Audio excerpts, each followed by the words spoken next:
everyone. This is Ethan Perry from Loyalty 360, welcoming you to another episode of Leaders in Customer Loyalty Industry Perspectives. In this special series, we ask leading voices from across the loyalty ecosystem to weigh in on one thought-provoking question that reveals how innovation is driving the industry forward.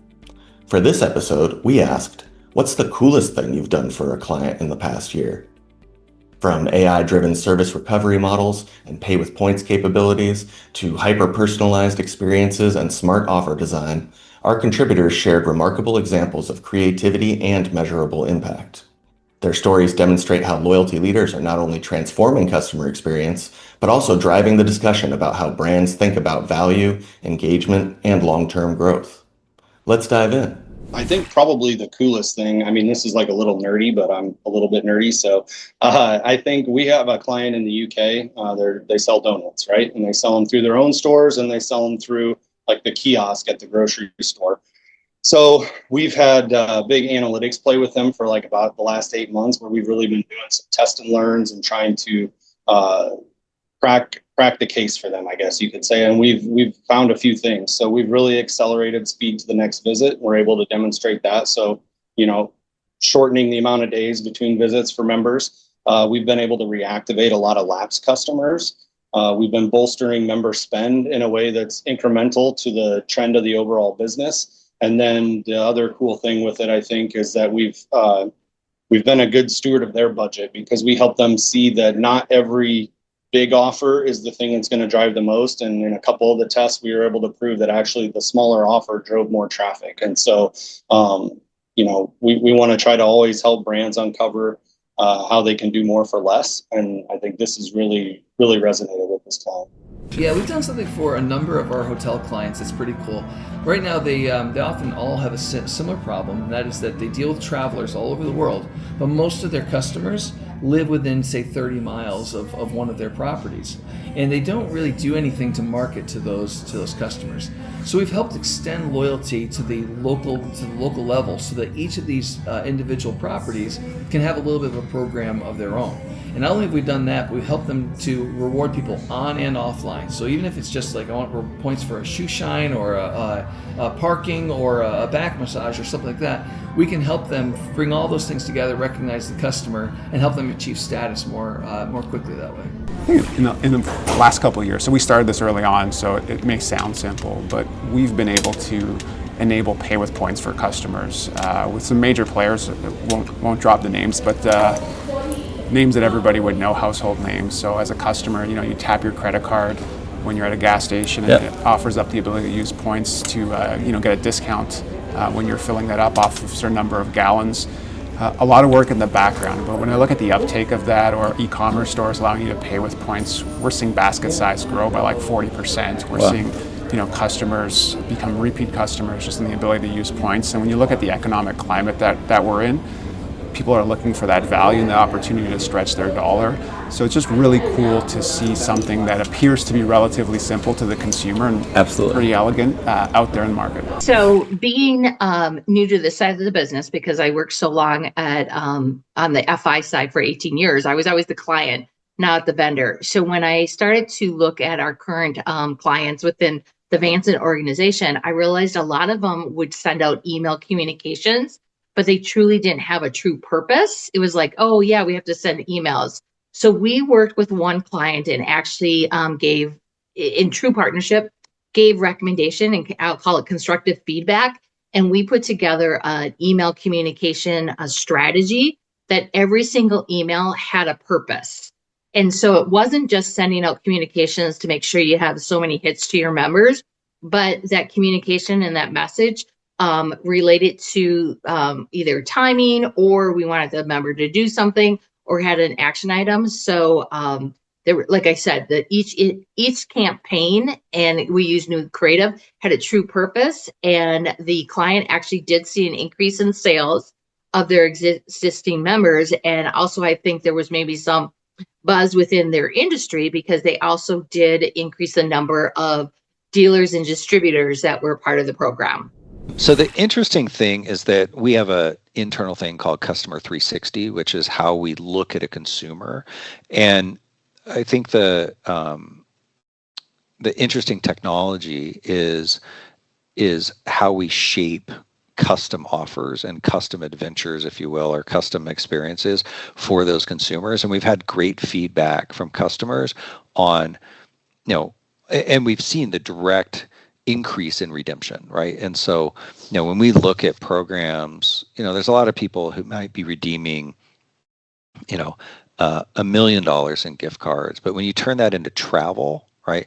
Because the cart sizes are so big, we really don't sell anything that's $100, program, right? When you're looking at buying a hotel room, it's $600, $700, $800. The cart size has gone up, and the interesting thing is using these machine learning models has demonstrated clearly to these programs how they can redeem 5x, 10x of what they've been redeeming historically, right? And so that's taking those points either off their books as a liability or increasing their revenues, 5 to 10x when they add travel.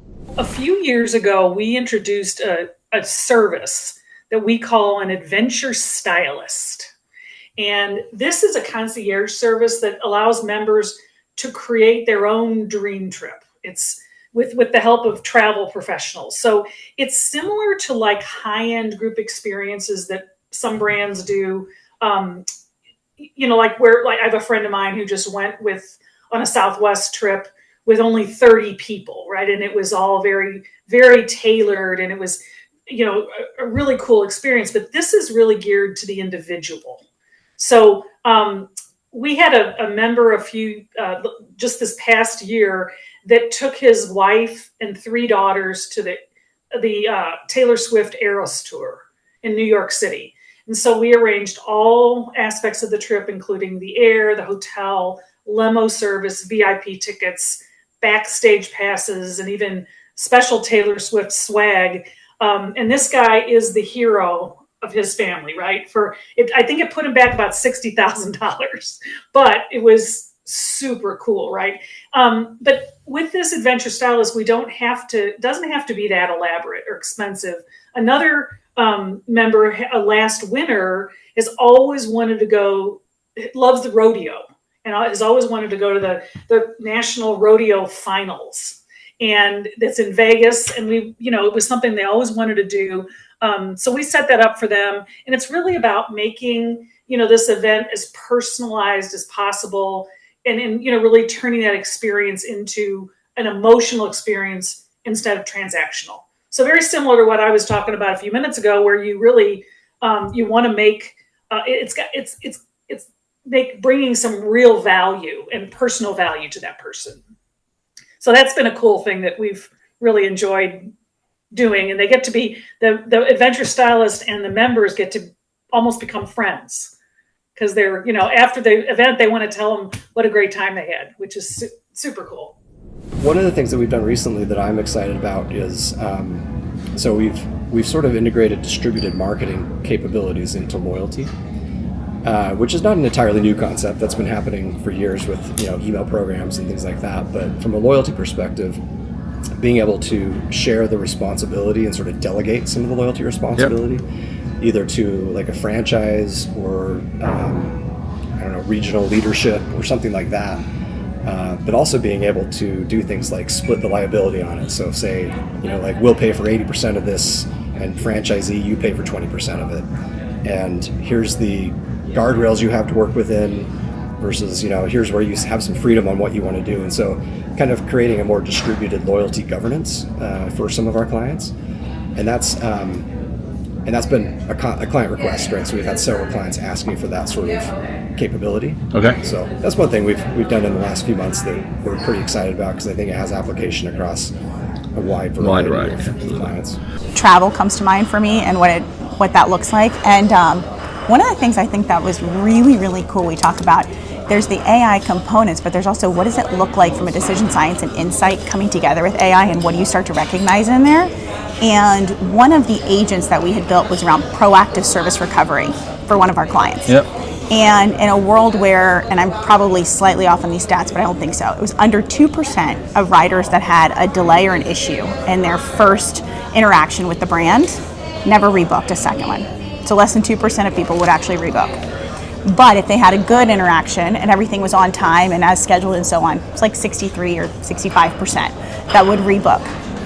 We had an agent that started going in with proactive service recovery, and we began hyper-targeting in a personalized fashion. Not everyone got the same reward, not everyone got the same offer, but through that and understanding what their behavior was, we actually found in that proactive service recovery, the likelihood of rebooking was now 89%. So we actually, for those that had a disruption in their first, had a negative experience with our proactive service recovery, 89% likely to rebook versus only 63 if you had had a good experience. That's awesome. So like if you can really figure out, this is where you and I were talking about earlier, like what is loyalty marketing? You don't create loyalty through marketing, but you can enhance it that when you have a good product and then you actually engage people the right way, then it engenders them in a totally different, and that's such a swing. I mean, that to me was, I think, the coolest thing that we've done. So I think the coolest thing we've done is actually just quantified the program. I think a universal challenge that every single loyalty program has is quantifying the incremental value that they generate. And I think that's what everybody wants to have. I think that's the whole point of a loyalty program, but it's exceptionally difficult to quantify that because the way loyalty programs create value is basically changing long-term future behavior. Like you sort of engage with them and you expect as a result of that, their retention rate is going to improve into the future over a really long horizon, right? And that long-term nature of it is what makes it very difficult to really sort of quantify. And as a result of that, most loyalty programs are operating with KPIs that don't directly link to incremental value creation. Ultimately, where we need to go as an industry is exactly that, having KPIs where we can say 100 basis point increase in this KPI means $40 million of incremental value, right?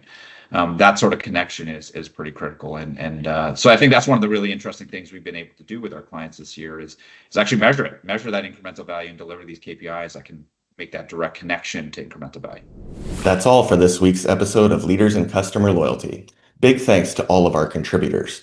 Becky Hill from Points at Work, Brad McDonald from Epsilon, Mary Lucky from Meritz, Len Covello from Engage People, Noel Outlaw from Switchfly, Wendy Culpepper from Kobe, Len Laguno from Kairos, Max Kenkel from ITA Group, and Dave Andriadakis from Loyalty Juggernaut. We'll be back with more industry perspectives in a couple of weeks, but next week, don't forget to tune in to Leaders in Customer Loyalty for a special Industry Voices interview with Blings. In the meantime, don't forget to subscribe to Leaders in Customer Loyalty podcast and follow the Loyalty 360 YouTube channel to stay up to date on all the latest insights, interviews, and research shaping our industry. See you next time.